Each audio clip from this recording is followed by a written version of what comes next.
चुनाव लोकतंत्र के हृदय की गति माने जाते हैं, परंतु बंगाल में कुछ कुछ वैसा ही हो रहा है जैसा 90 के दशक में बिहार में हुआ करता था। लोकतंत्र के इस पर्व को रक्त रंजित करने के जितने कृत्य बंगाल की सरकार ने किए हैं, वो एक के बाद एक संवैधानिक उपकरणों से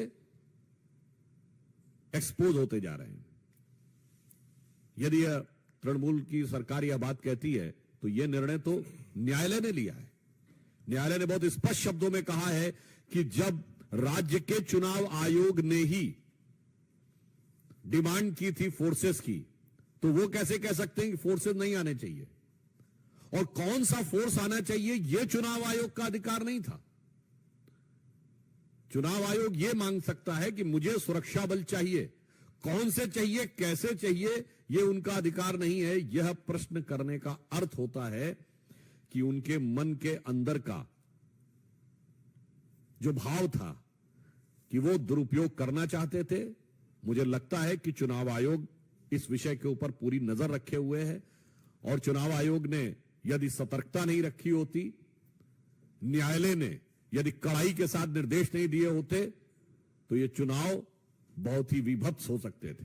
परंतु हमारे कार्यकर्ताओं की जिस प्रकार से हत्या, प्रताड़ना हो रही है, इसके उपरांत भी जिस दृढ़ता के साथ वो लड़ रहे हैं, वो लोकतंत्र के प्रति भारतीय जनता पार्टी की निष्ठा का प्रमाण है।